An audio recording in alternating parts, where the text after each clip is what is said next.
The ceasefire in West Asia is under severe strain as Israel carries out its most intense strikes on the Lebanon since the war began, now reportedly killing 182 people and injuring 900. Israel maintains it is targeting Hezbollah infrastructure, but Lebanon and several global powers say civilians have borne the brunt. The core dispute now is whether Lebanon is part of the U.S. Iran ceasefire framework or not.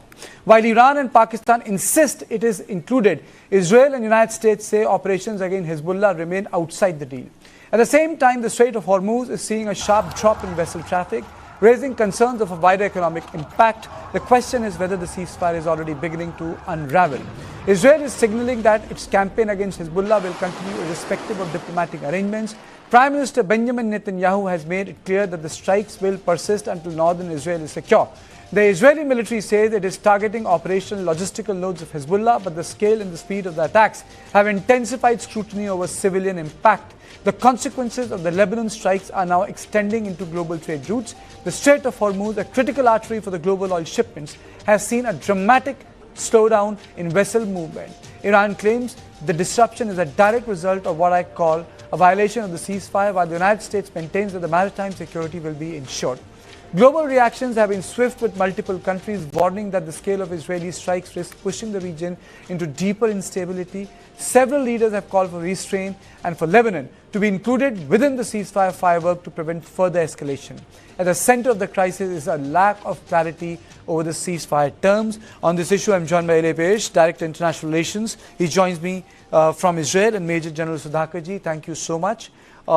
Let me straight away go to Ele. I hope you are doing fine in Israel. And my question to Ele is that does Lebanon hold the potential to derail the peace process, if I may use the word, because it's a ceasefire? Yeah, so thank you for having me on. I would say it's not to Lebanon, it's Iran. Iran is trying to establish a ceasefire for its proxy, but without discussing it with Israel. Iran doesn't recognize Israel. It's very rich for Iran to say, I won't talk to Israel because it doesn't exist. You want Israel not to go ahead and defend itself against Hezbollah, which its only purpose is to destroy Israel. Hezbollah does not have a civilian purpose. It does civilian acts to embed itself into Lebanese society. But the reality is the Lebanese government, the Lebanese army is trying to extricate itself from Hezbollah, and Israel has no option. But Israel is not going to stop attacking Hezbollah because Hezbollah wants to destroy us. As simple as that. So it means that the operations are going to continue even across the Litani River? Yes, it will mean as long as Hezbollah is trying. Hezbollah is supposed to be disarming. They're not disarming. Hezbollah is continuing to try to attack Israel. Israel will do whatever it takes in order to protect itself. And frankly, at the same time, the benefit is that it will be freeing Lebanon, a country that's been taken over by this Iranian proxy.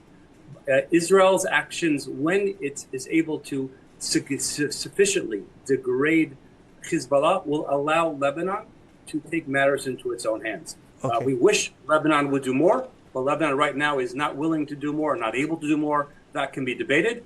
But until that happens, Lebanon won't be free and Israel won't be free. Okay, so General Sudhakarji, how is that going to happen? There are two questions to you, sir. Then before I go to Ele again. One, who decides when Hezbollah is completely dismantled? And secondly, if I'm not wrong, Hezbollah is also part of the political structure. So how do you resolve that? Within Lebanon, they're also part of the political structure. They're not like LET, They're part of the political process. So then how do you meander this? Okay. Firstly, thank you, Karthikeya. You have too little time for a very important subject. I must, at the outset... I'll make up for it, sir. You see, I must compliment Eli for being straightforward and he's spoken his heart out. Because when you look at these two questions you have raised for me, if I have to respond from Israeli side, whatever Israel is doing, they're justified in self-defense. They're doing it for the survival, for the safety and the security of their people in northern Israel. But having covered that, you have raised two questions as far as the disarmament or disarming the Hezbollah. Ideally speaking, There is something desirable and something which is realistic. Desirable is that they should disarm. As per the ceasefire agreement, which has come into effect, if I respect my memory, from November 2024. From November 2024, there are n number of ceasefire violations which have taken place from both the sides, Israelis as also Hezbollah. That is one part. I would say we should be realistic and be prepared to address the issue from the long-term perspective and divide our course of action into short-term, that is, contain the situation, then counter the situation, and find out a long-lasting peace solution. How I'm sure it is happening on ground, but the central victim, I would say, the biggest victim in the entire case is lack of trust. Neither Hezbollah is trusting. When I talk about Hezbollah, it is part of Iran. He's right. I totally agree with what Mr. Ali has said. It is part of Iran. If Hezbollah is being attacked, Iran is being attacked. That's why Iran is going to make noise. So therefore, a holistic kind of a picture has to be adopted, and then only we can find out. Because if you look at a small cog in the wheel, and ignore the entire wheel, then you will be missing the larger picture, which is actually the absence of peace in the entire Middle East.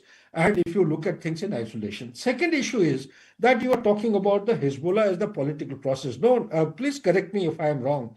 To the best of my understanding and research, Hezbollah is a militant organization. There is no political dispensation or entitlement given to Hezbollah, whereas Hamas do have some identity of political... But that too is a terrorist organization. Hamas is yet to be declared by United Nations as a terrorist organization, but Hezbollah is. Hezbollah is the most dangerous terrorist organization in the world. It is worse than LTTE. They are so formidable, they are so powerful. Please correct me, Mr. Ali, if I am wrong. But having said that, let me give as a solution provider, what is the solution?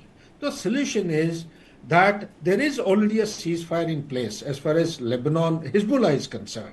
Now, as per the ceasefire, the Hezbollah was supposed to have pulled back from north of Litani River back into the deft areas, and the Lebanese army or the security apparatus is supposed to have come onto the banks of Litani River to occupy. I only have raised a question through my channel that why is Hezbollah been allowed to occupy the defenses which is rightfully supposed to be taken care of by the security forces of the Lebanon. That means Lebanon willy-nilly have accepted Hezbollah as part and parcel. They are not part and parcel of Lebanon. They have an identity as an entity belonging to Iran. Actually, that's what I meant, sir. That's what I meant. That they are accepted within the political structure. Yeah, Kartika, one more line. Be mindful of the fact every year Iran provides something to the tune of $2 billion. $2 billion for their sustenance. It goes from Iran. You can check it up, Google it up, and that comes from the oil money. That's it. Therefore, their lane is more towards the Iran than the Lebanon. They may be operating by virtue of the Shiite dominance and the sphere of influence, but you cannot call them as a political party or a dispensation with identity. No, I didn't mean political party. I meant in form of a stakeholder where they have public presence in forms of rallies, in forms of gathering of people, not in terms of not in form of a political party, but in form of people who are accepted as overground workers, that sort of thing. I grant that. Ali is there to correct us. That was the reference, not as in terms of people who are just fighting election, but people who can be seen on the street and be accepted as what they are. So, LA, there is no divergence on the point that Hezbollah is not a terrorist. It's a terrorist organization. It's funded by Iran. It causes great damage to the state of Israel. Doesn't accept the state of Israel. But the question here is that what about the larger piece? Because the impact of that is affecting the entire world. It is. It is affecting the entire world, and this is something that I think is now becoming clear. Let's go back to Iran before we go to Lebanon. I think it'll be easier to see it that way. Many Gulf countries flirted with Iran, engaged with Iran, toyed with Iran. We're friendly with Iran. But what ended up happening? When push came to shove, Iran unleashed on them, and now it's become clear to them that they were making a deal with the devil, and they got burnt. Lebanon has made a deal with the Hezbollah devil for a very long time. It's going to be difficult. It's not going to be easy to extricate themselves, but that's something that needs to be done. In a post-October 7th environment, Israel is no longer tolerating to have threats on our border that at any moment they could go and attack us. Israel is taking the initiative and is removing them, which in this case has the benefit of freeing and being beneficial to Lebanon. They are not saying it out loud yet, but we are getting very clear communication that Lebanon wants that to happen. They want to be free, but they are scared about the process because it will be painful and will be difficult. A lot of critics say that it's creating a sort of a greater Israel in terms of buffer. You have a buffer in Syria, you have a buffer in Lebanon now, you have a buffer in Gaza. The boundaries have expanded. Is that correct or misguided? I would say our boundaries are not expanding. We have allowed our enemies to gather on our borders for so long, and now, after October 7th, we can no longer ignore and pretend that they are not going to use it. Those threats are no longer tolerable.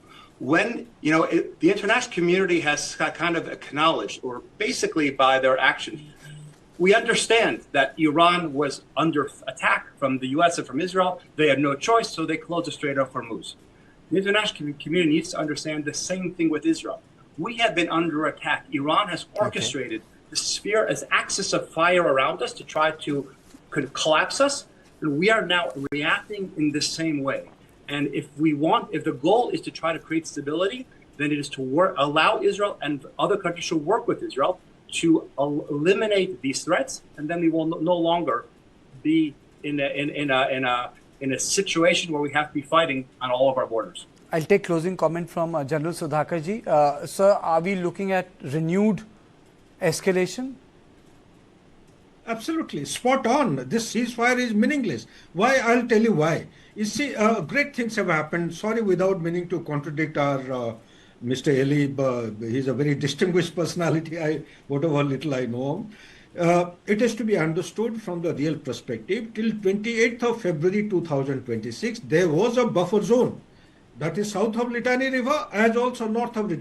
Buffer zone north of Litani River, the space which was earlier occupied by the Hezbollah had been vacated by Hezbollah, and they used to be occupied by the security forces of Lebanon, as per my research and understanding. The same places have been reoccupied by the Hezbollah after the bombing took place on 28th of February, therefore demanding or necessitating the induction and deployment and operations by the IDF, Israeli Defense Force, so as to push them back, because the firing range of the weapon systems which Hezbollah is using north of Litani River is actually engaging the targets across the Litani River as also crossing places towards Israel, and thereby displacing the local inhabitants of northern Israel to lots of places, as had happened prior to 7th October after 7th October 2023. That is all I have to say. Okay, thank you both of you for joining me. But to my viewers, let me tell you, like start of the program when I said I interviewed the Israel's ambassador to India, I have also interviewed the representative of Iran's supreme leader in India, Dr. Abdul Emin Elahi, who says that Lebanon's ceasefire was part of the original plan, but we'll play out this exclusive after the break.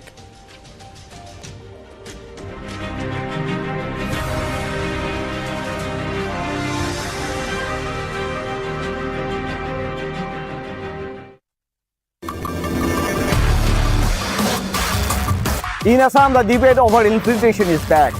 এইটোৱে হৈছে বিজেপিৰ সংকল্প, এয়াই হৈছে বিজেপিৰ প্ৰতিজ্ঞা।